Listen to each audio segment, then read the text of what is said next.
Okay.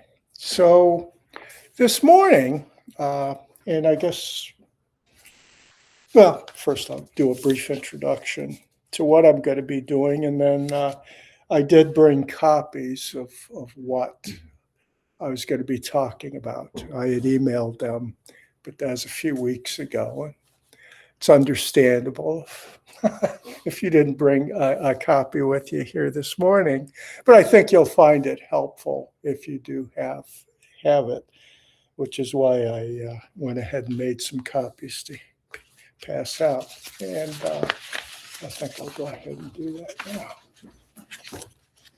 4, 5. So what we're going to be looking at, given my penchant for finding Dharma in non-Buddhist sources, we're going to be looking at an article, a column by David Brooks from a little over a month ago in the New York Times. The title of it is "What Are We Thinking?" which has a nice Dharma ring to it. But he's not coming at it from the standpoint of the practice of Zazen. And yet, I think what he has to say here has some real deep connections to the Dharma, and they're connections that bring the Dharma into our time and our place, which is what appealed to me so much. So when I first read this on that morning of January the 16th, I kind of made note of it and thought, I'd like to talk about this at some point. And as this particular Zazenkai approached, I realized I think this is indeed what I'd like to talk about here. And subsequently, I encountered a couple of other articles, one of which actually does briefly mention Buddhism, the other one not at all. So again, that elevated them in terms of their Dharma richness for me, because I think we can get caught up in seeing Buddhism as the chief repository for the Dharma, which is a big mistake. I think we miss so much if we do that. I think what Buddhism has a great ability to do for us is to enable us to see the Dharma everywhere, rather than to kind of become this closeted sect that just thinks we have the entire Dharma unto ourselves, but rather we can actually share it with others from the standpoint of see the Dharma in your life, which may have nothing to do with Buddhism. And I have no need to really bring much, if any, Buddhism to our encounter in order to help you see that Dharma. So the other two pieces, which will at a minimum be in the background here, and I may, depending on how this flows, I may actually dive into them a little bit. The first one is from The Atlantic, written by a physicist that I have some familiarity with, even have read a book of his on time, no less. But this particular piece is titled, "The Truth Physics Can No Longer Ignore." And the foundation of it is the fundamental nature of living things challenges assumptions that physicists have held for centuries.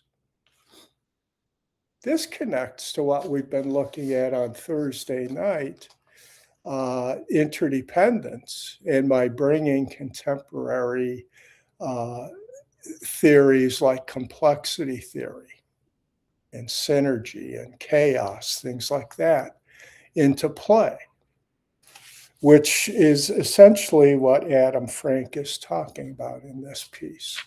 That physics, in its reductionist mode of trying to uh, identify the basic elements of matter, and from that understanding to build the greater understanding of the nature of everything, it's running into huge roadblocks.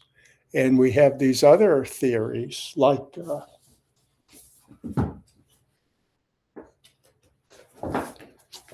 complexity. And this is maybe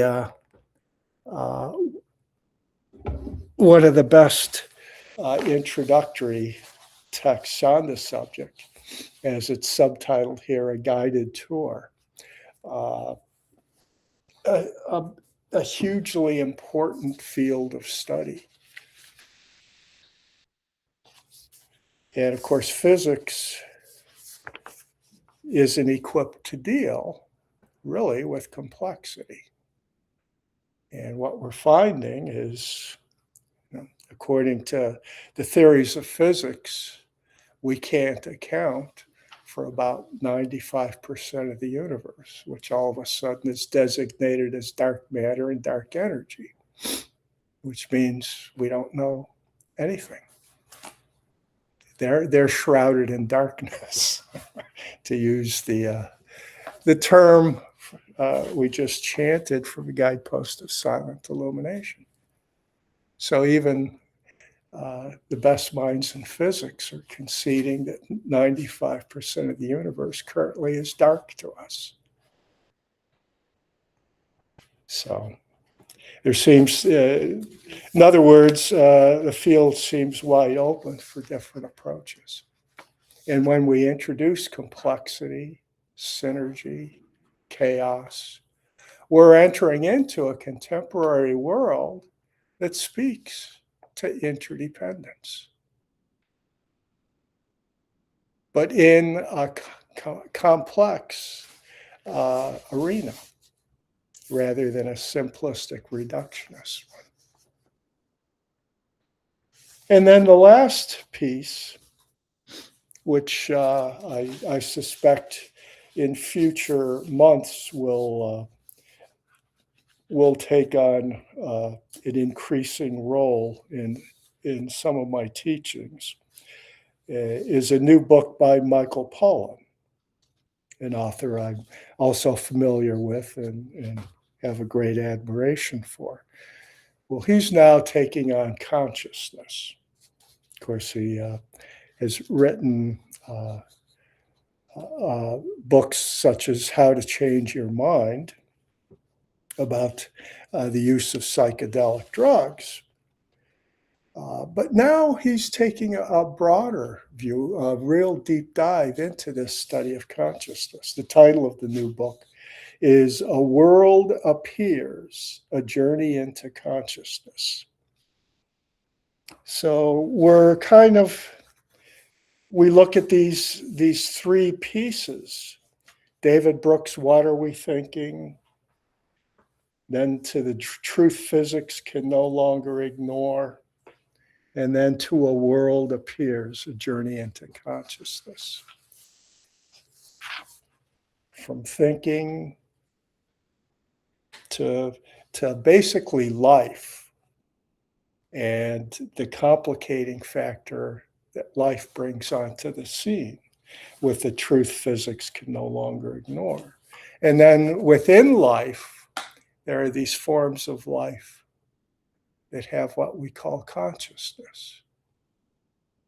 And where we draw the line as to who has consciousness and who doesn't is very much an open question, too.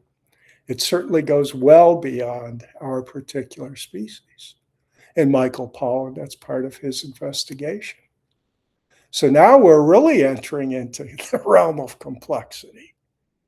What if everything, at least all life forms, have consciousness in some basic form? And more people are coming around to that kind of a view. What does that all of a sudden do to the Buddhist teachings on interdependence?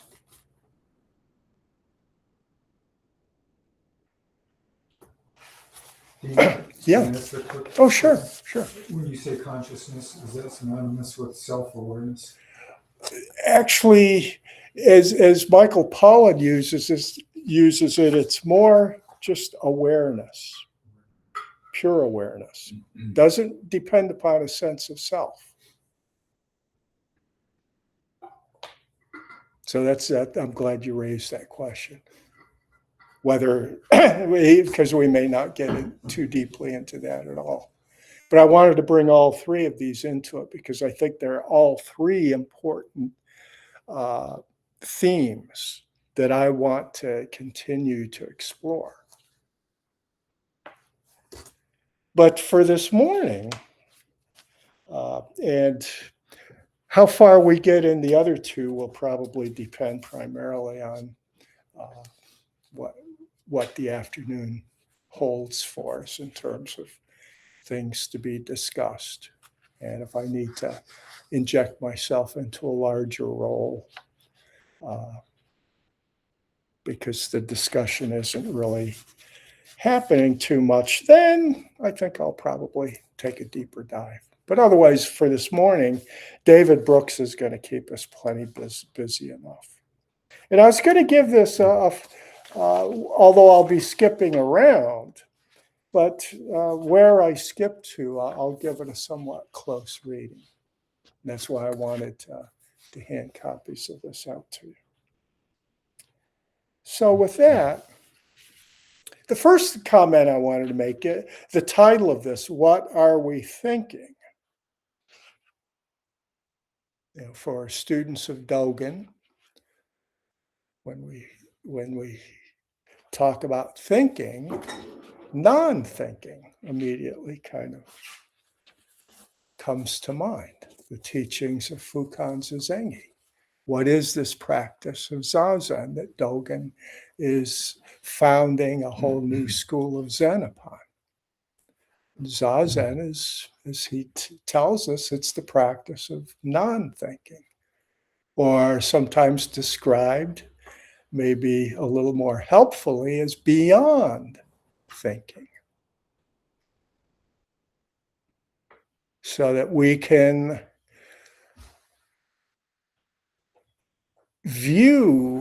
experience our thoughts. Let's use that. Experience how we experience our thoughts. Just to experience them requires a practice such as Zazen, because otherwise our thoughts just kind of take over. And there's no reflection, there's no contemplation. We're just completely cocooned in our world of thoughts. So to even ask the question, what are we thinking? From that standpoint, kind of requires non-thinking. We have to step back to observe in a non-thinking way this act of thinking. That's not the way we usually at least I don't think it's the way that we usually conceive of it. That to really fully become intimate with thinking, we have to actually move beyond thinking. Otherwise, what we're doing, we're just compiling more thoughts about thinking, and we build our theories up from them. But the core Zen teaching is the intimacy that's required to really know something has to go beyond thinking. Our thoughts are separating us from it. Non-thinking allows us to experience it, to use Michael Pollan's work on hallucinogenics, he talks about hearing a recording of one of the Bach suites for cello and becoming that music, that merging, becoming intimate with in that way. Now, obviously, if we're trained musicians, trained in music theory, we can listen to it in a conceptual way and analyze it and analyze the performance. But that's not the same as really an intimate experience with it. That intimate experience requires going beyond thinking. We can kind of maybe see the difference between those two because in different ways, we kind of flip back and forth. Although I think usually, more typically, we're approaching it from that conceptual way. But we also, just in our ordinary lives, can have that more intimate encounter experience. And we know the difference. And we also understand that there are things by their very nature that can't be captured conceptually. That any attempt to do so almost becomes farcical. Something like love, for instance. You could read a conceptual analysis of love and kind of chuckle away, go, "Well, that's hilarious." Because you could write such a thing, studying it scientifically, and never have felt it. And we get the fact that there's a big difference there if you haven't felt it, if you haven't had that experience. To have it, to be one with it, is to know it intimately. And that pertains to all these various aspects of our life. So, what are we thinking? Do we want to really become intimate with that matter? If we do, then we have to back away from thinking and practice non-thinking as we're with our thoughts. Because our thoughts want us to generate more thoughts about those thoughts. That's why the practice of letting go of our thoughts is so important. Otherwise, they just propagate. More thoughts, more thoughts, more thoughts. And we don't really know what we're thinking.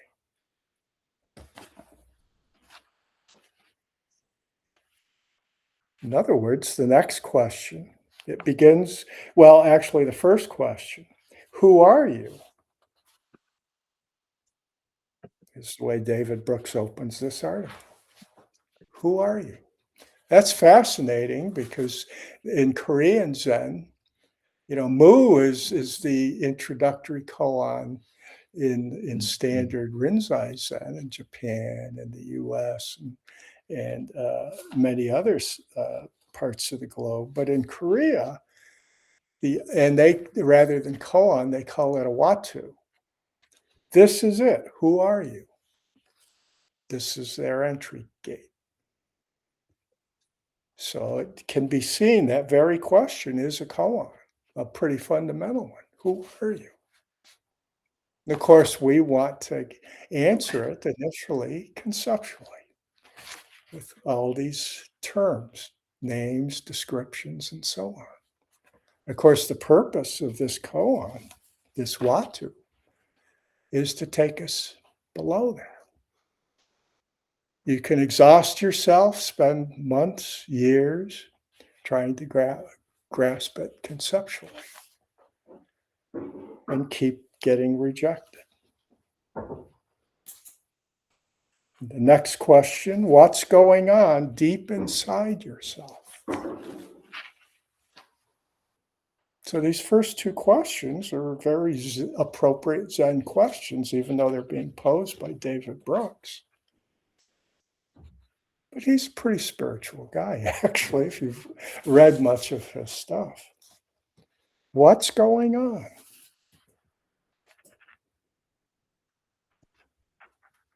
Suggests Marvin Gaye, who asked that question too. Also echoing one of the great Dharma teachings of Bob Dylan, how does it feel? What's going on? This is non-thinking. Can be non-thinking, taking us to some deeper places where we can feel like by going beyond thinking, maybe we're actually beginning to open ourselves to it for the first time without the filter of our thinking, our conceptual mind. We're actually feeling it. And feeling is an important matter here.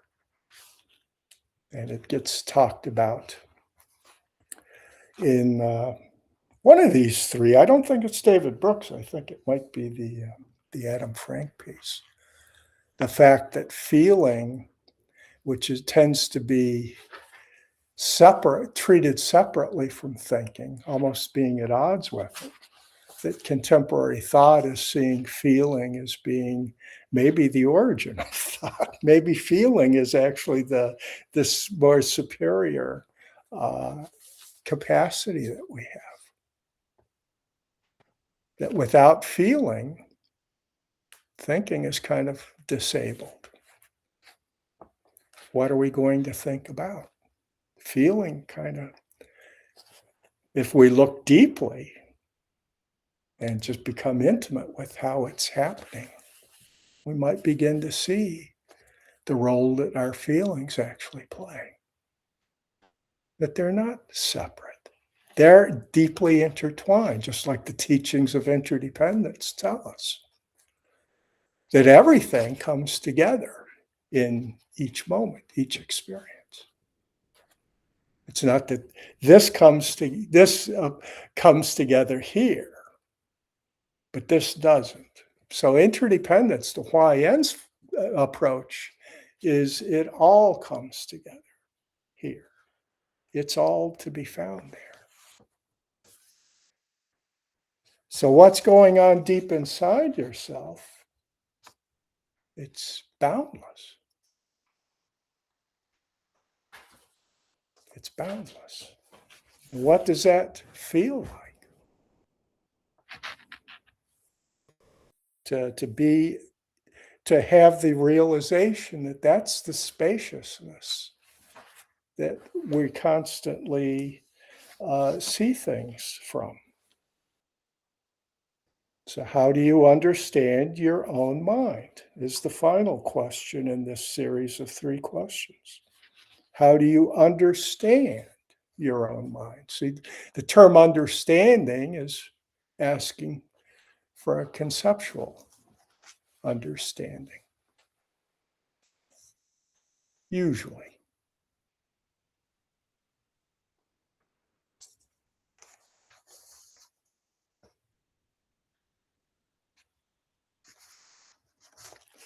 And he gives then a description of how research has been driven in recent decades, but very much in the past. And even those of us who aren't neuroscientists have likely read enough, heard enough to have some basic understanding of the nature of research. That, as David Brooks expresses it, the scientists seem to spend a lot of time trying to figure out where in the brain different functions were happening. That led to a lot of simplistic shorthand in the popular conversation. Emotion, that's in the amygdala. Motivation is in the nucleus accumbens, and so on. So we had all these divisions within the brain, and each one had a certain function. Then, of course, a thing like the frontal cortex would be the executive sitting in the corner office, providing the direction to all of it. But David Brooks then goes on to bring us up to date where research is currently leading. Over the past several years, the field of neuroscience seems to have moved away from this modular approach where each brain region has its own job. Researchers are more likely to believe that the brain is a network of interconnected regions. They are more likely to talk about vast and dynamic webs of neurons whose connections link disparate parts of the brain. So think of this imagery now in place of Indra's net as the image of interdependence. Our own brains. Indra's net seems something kind of objectified, right? Make it personal. Our own nervous system as this network that isn't partitioned with their own individual functions, but that each function involves the entire network. Which is why if one section of the brain is injured so frequently, other sections of the brain can actually begin to respond and fill the gap that's been created by the injury to that one piece of the brain. That's not an uncommon thing to encounter.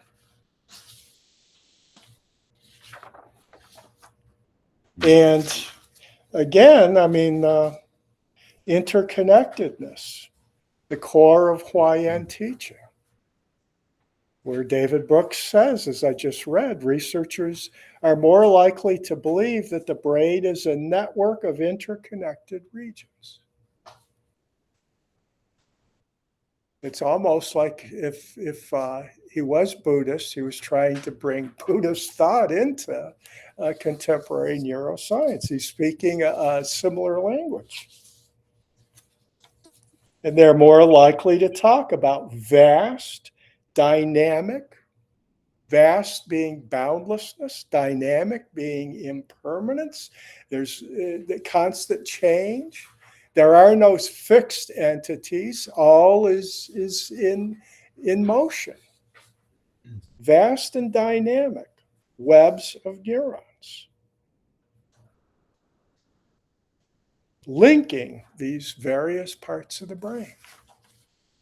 So everything is linked together in these networks.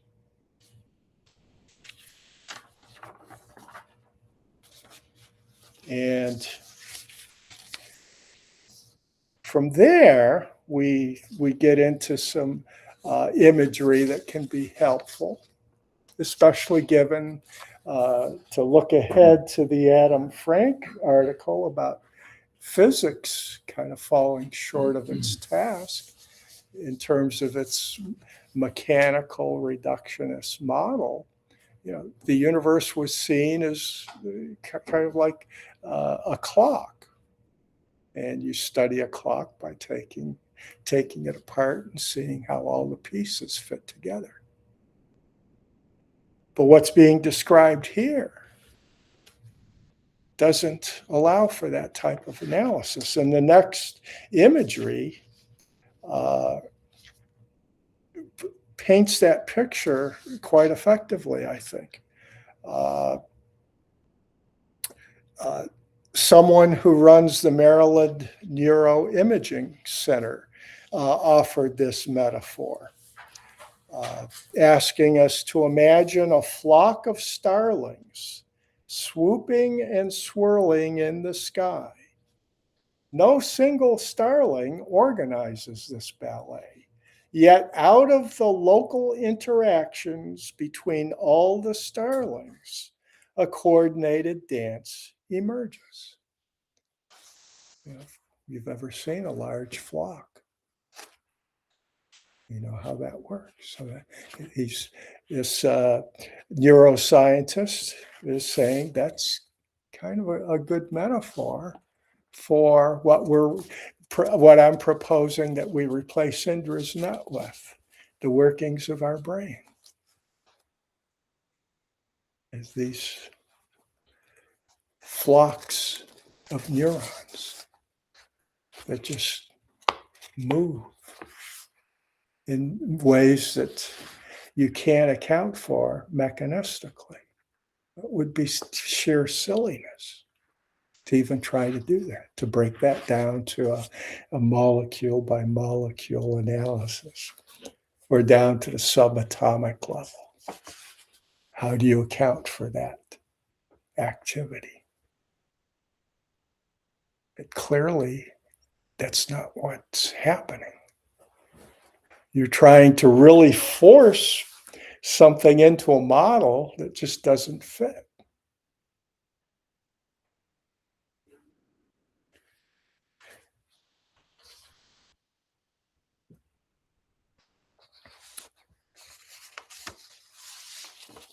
So the next paragraph, as the brain is trying to navigate through the complex situations of the day, it is creating what Pessoa, who's the neuroscientist being referenced here, creating what Pessoa calls neuronal ensembles distributed across multiple brain regions, which, like a murmuration of starlings, forms a single pattern from the collective behavior.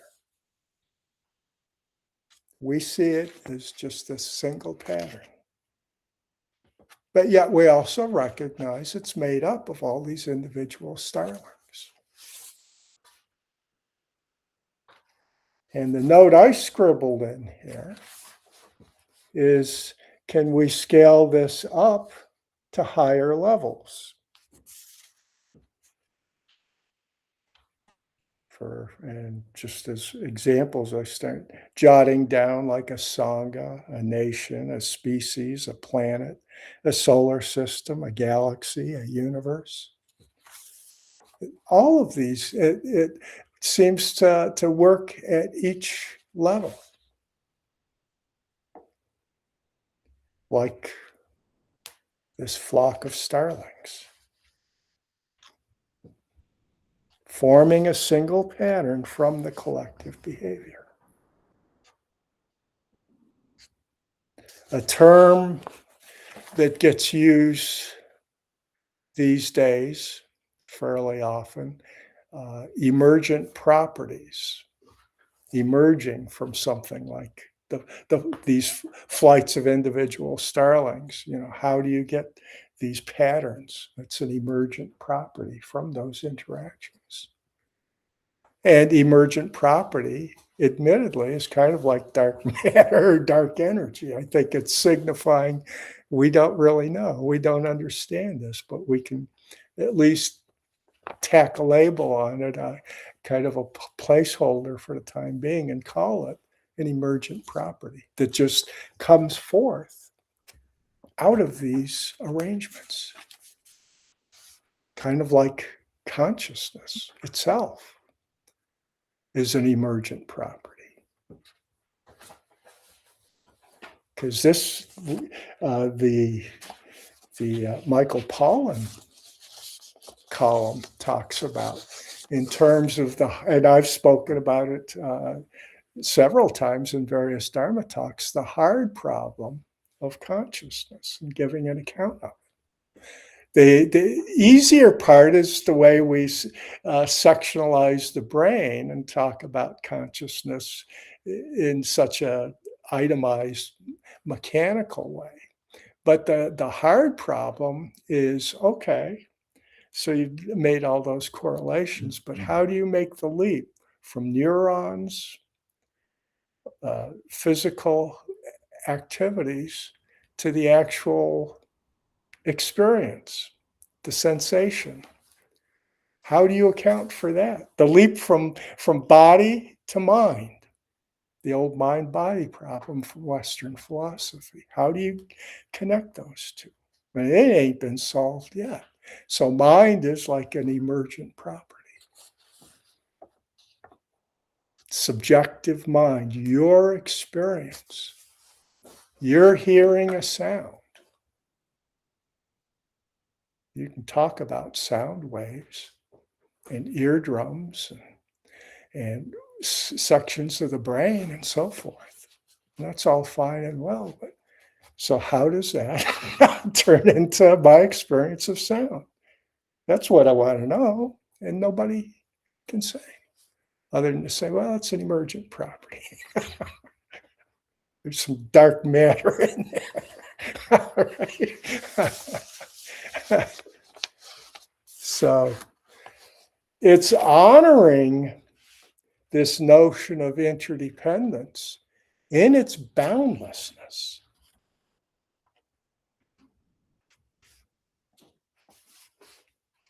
And recognizing that attempts to simplify it,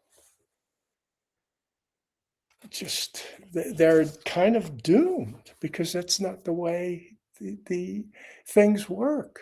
They are, in fact, part of this vast web. That if you and maybe the field of ecology is a great example that's helped to guide science towards a better understanding. The fact that you remove one part of an environment, an ecosystem, and you can change the whole thing.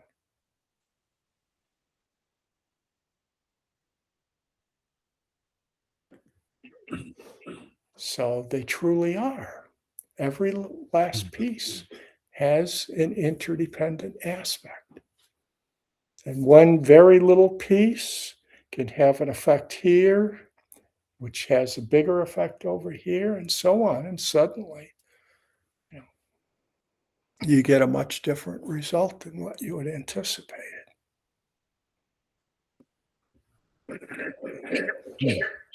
So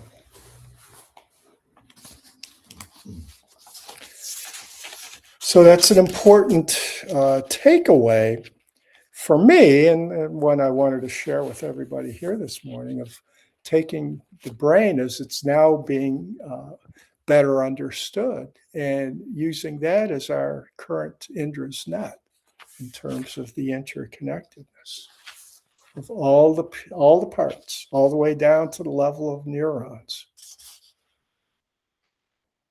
That it's just this vast web of interdependence, like the flock of starlings.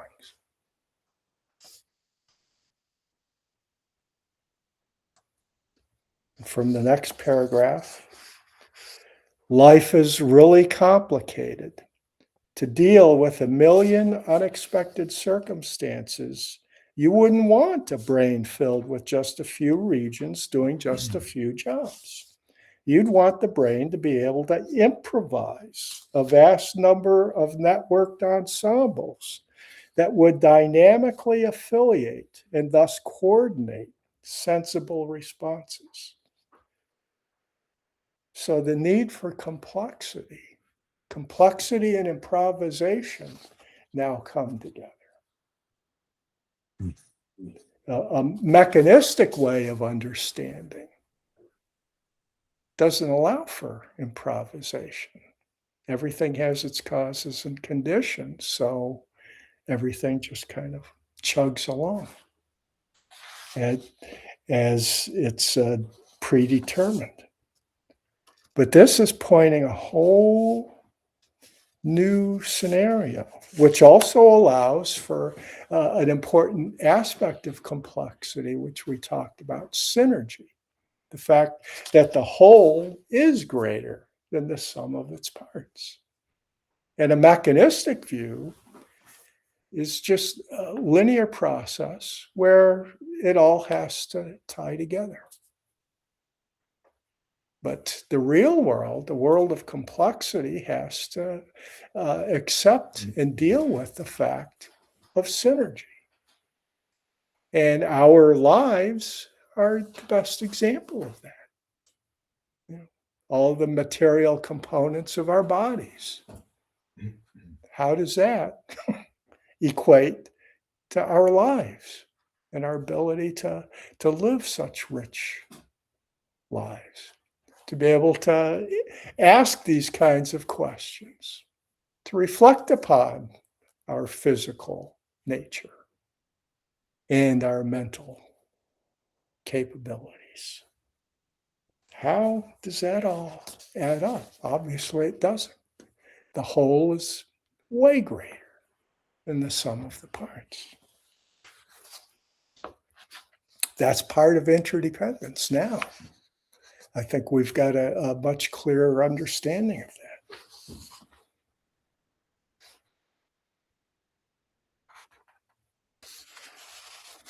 And an important takeaway from this in terms of how we conduct ourselves in the world is the next section where we're invited to imagine that as a teacher, you look out at your classroom and see each of the students in your class as a flock of starlings.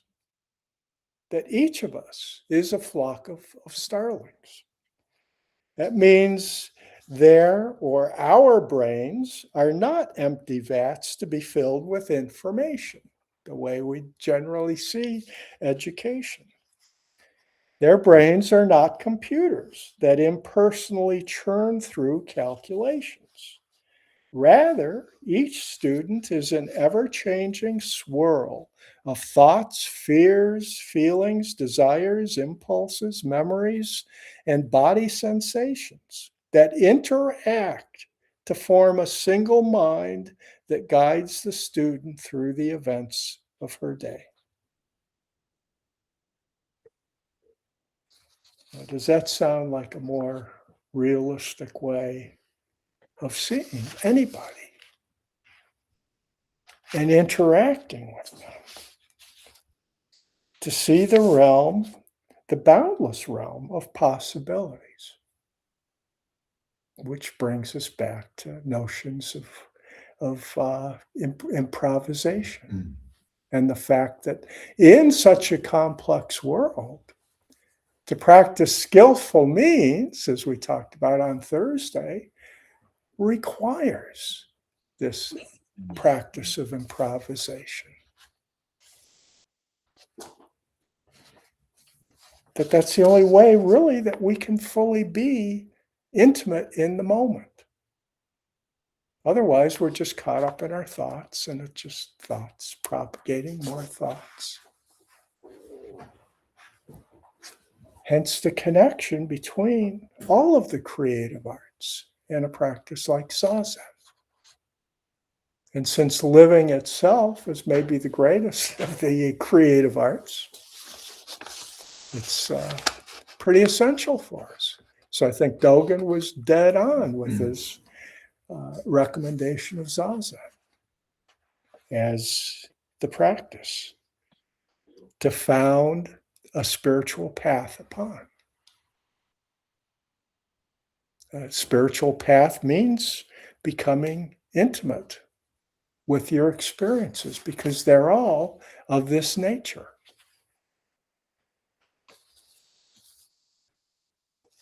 And our natural tendency is not to see them that way because we're conditioned, trained to see them in a very different way, to see them conceptually,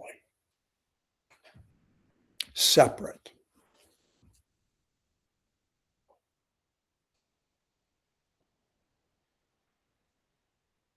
And this is a way of celebrating diversity, because the next paragraph talks about how out of this approach, you'd notice how much individual variation there is.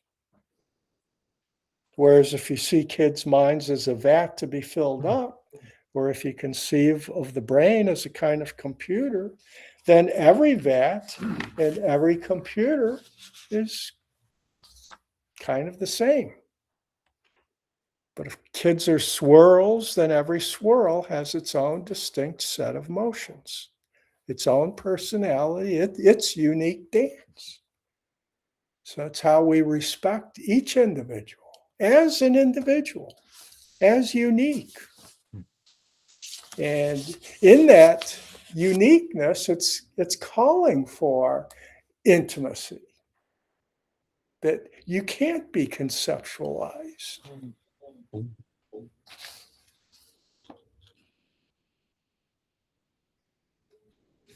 So Zazen in this sense can be seen as preparing us to be able to go out and practice skillful means in the world. If skillful means requires that we be able to see school kids and anybody else we encounter in that way, in a way that sees them in their uniqueness. The only way we can do that is through non-thinking, going beyond thinking. And that requires what we use the term intimacy to describe. Just being with that individual as that individual. Letting go of thoughts and evaluations, judgments, expectations, all the stuff, the conceptual baggage we bring to all of the encounters.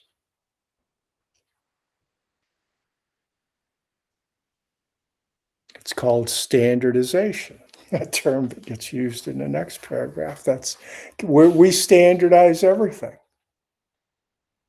It's certainly not limited to education.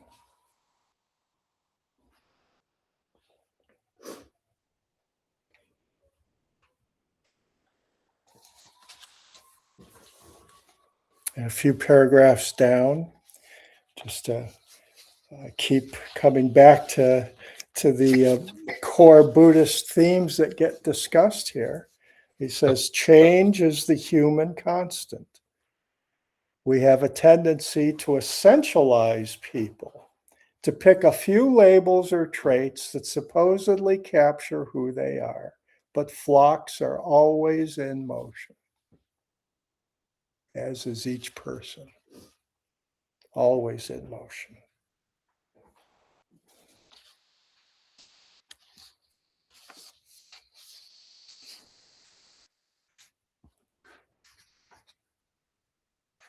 Politicians, I think that's an area where we can tend to see people as being locked in the position. And then suddenly they can surprise us, do something unexpected.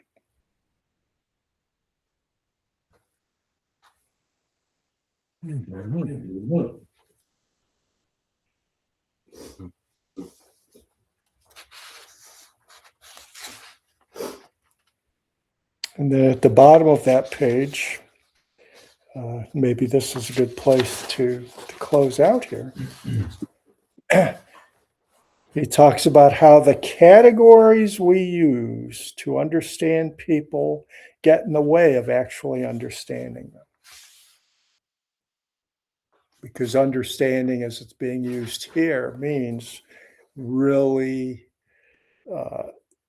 this kind of intimate experience with a situation, with a person. We divide mental activity into categories like perception, reason, emotion, desire, action. Of course, Buddhism does this too, the 5 aggregates: form, feelings, perceptions, impulses, consciousness. This fits well with the modular view of the brain.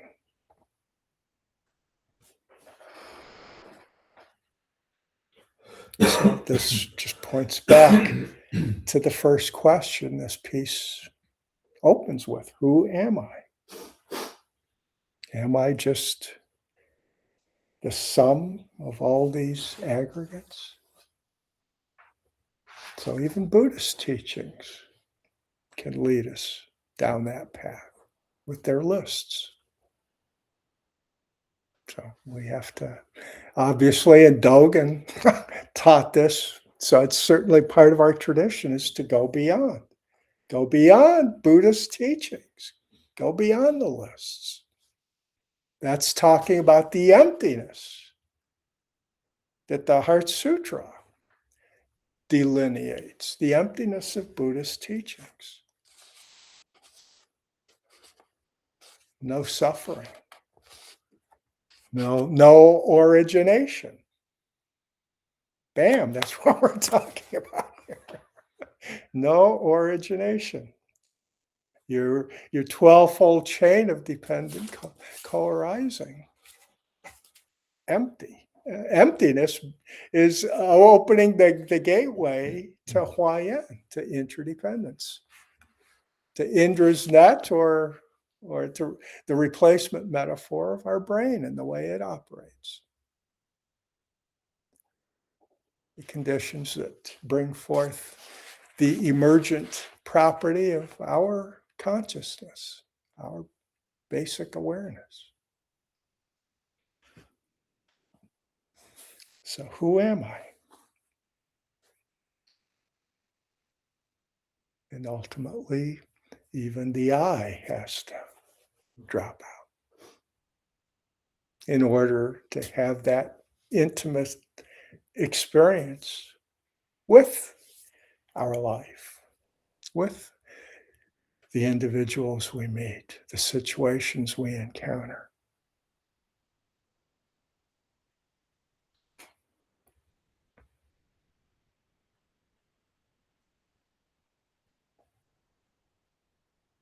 So hopefully that helps illuminate why I was drawn to using that article column by David Brooks as a means to make some Dharma points here. I thought it was a great vehicle for that.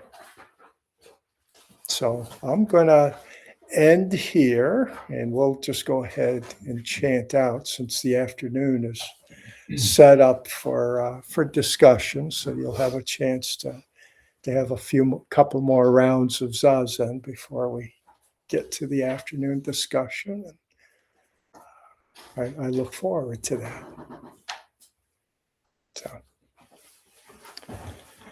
may our intention equally penetrate every being and place with the true merit of Buddha's way.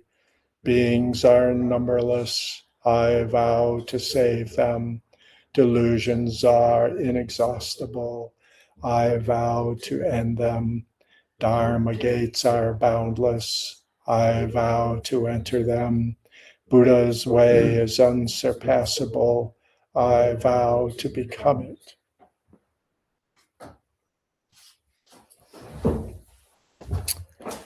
All right.